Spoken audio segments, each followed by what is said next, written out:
Hello all, welcome to our channel of JNDH updates. And if you are watching our channel for the first time, so please do like, share, subscribe to our channel. And చాలా మంది regarding for the grace marks గురించి చాలా doubts అడుగుతున్నారు. So and we will having a live session tomorrow at 6 p.m. So please do attend it. And mainly ఏంటంటే కొంతమంది like ఇంటర్నల్స్కి like నాకు ఇంటర్నల్స్లో 0 వచ్చాయి, ఎక్స్టర్నల్స్కి like 30 grace marks వచ్చాయి, నేను అప్లై చేసుకోవచ్చా అని.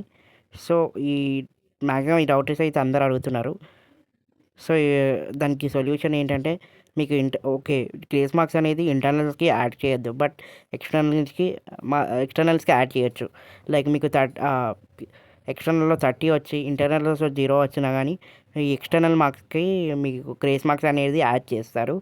సో 30 ఎక్స్టర్నల్లో 30 వచ్చినాయి కాబట్టి +10 యాడ్ చేసి టోటల్ 40 మార్క్స్తో మీరు పాస్ అవుతారు. అండ్ కొంతమందికి లైక్ కొన్ని లైక్ ఫర్ ఎగ్జాంపుల్ ఒక సబ్జెక్ట్లో 12 మార్క్స్ ఉన్నాయి, 12 ఇంటర్నల్స్లో ఉన్నాయి అండ్ ఎక్స్టర్నల్స్లో 24. ఇలా కూడా చాలామంది ఉన్నారు. మేబీ ఇట్లా కూడా అప్లై చేస్తారా అని. సో లైక్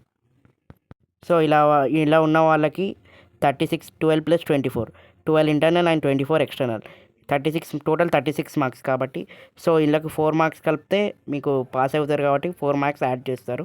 సో ఇలా చెక్ చేసుకోండి.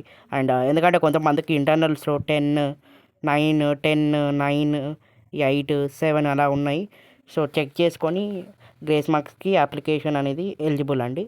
అండ్ మళ్ళీ చెప్తున్నాను, అందరూ చాలామంది ఏమడుగుతున్నారంటే నాకు 3 సబ్జెక్ట్స్ ఉన్నాయి, అందులో 2 సబ్జెక్ట్స్కి నేను గ్రేస్ మార్క్స్ పెట్టి మిగతా సబ్జెక్ట్ పాస్ కావాలని. అలా కాదు. ఫస్ట్ ఆఫ్ ఆల్ మీరు ఆ 2 సబ్జెక్ట్ క్లియర్ చేసుకొని గ్రేస్ మార్క్స్ అనేది అప్లై చేసుకోవాలి. చాలామందిని చూస్తున్నాను సేమ్ ఏంటంటే నాకు ఈ 3-4 సబ్జెక్ట్స్ ఉన్నాయి, ఆ 4 సబ్జెక్ట్లో ఒక సబ్జెక్ట్ నేను గ్రేస్ మార్క్స్ అప్లై చేసి మిగతా సబ్జెక్టు రాస్తున్నాను అనుకోండి. అలా కాదు. అలా రాస్తే మాత్రం మీకు ఎలిజిబుల్ అసలుకే కాదు. ఫస్ట్ ఆఫ్ ఆల్ మీకు ఓన్లీ 2 or 3 సబ్జెక్ట్స్ ఉండి అవి కూడా గ్రేస్ మార్క్స్ మీకు కరెక్ట్గా సరిపోతేనే మాత్రమే గ్రేస్ మార్క్స్కి ఎలిజిబుల్. ఆర్ఎల్స్ మీరు సప్లీలు రాయాల్సిందే. అండ్ మెయిన్ థింగ్ ఏంటంటే ఈ ఇంటర్నల్స్ లైక్ 0 ఇప్పుడు ఫర్ ఎగ్జాంపుల్ చెప్పిన కదా, లైక్ 0 మార్క్స్ ఎక్స్టర్నల్లో 30 ఉన్న వాళ్ళకి 10 మార్క్స్ యాడ్ చేసి 40 పాస్ అవుతారు కాబట్టి. సో అందులో మ్యాక్సిమం వాళ్ళైతే సో వీళ్ళందరికీ గ్రేస్ మార్క్స్ లిస్ట్లో నేమ్ వస్తేనే మాత్రమే ఎలిజిబుల్, ఆర్ఎల్స్ టైం లేకుంటే ఎలిజిబుల్ కాదు. అండ్ వీళ్ళందరికీ ఇంటర్నల్స్లో తక్కువ వచ్చిన వాళ్ళందరికీ గ్రేస్ మార్క్స్ లిస్ట్లో ఎలిజిబిలిటీ నేమ్ రావాలి. నేమ్ వచ్చిన వాళ్ళే అప్లై చేసుకోండి.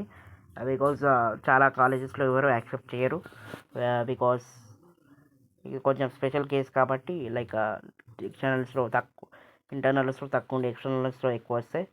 So it is a problem.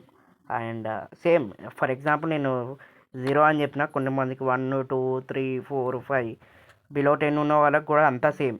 Below 10 ఉన్న వాళ్ళ పరిస్థితి మొత్తం ఎక్స్టర్నల్ ఎలిజిబిలిటీ లిస్ట్లో నేమ్ వస్తే మాత్రమే మీరు అప్లై చేసుకోవచ్చు ఇంటర్నల్కి.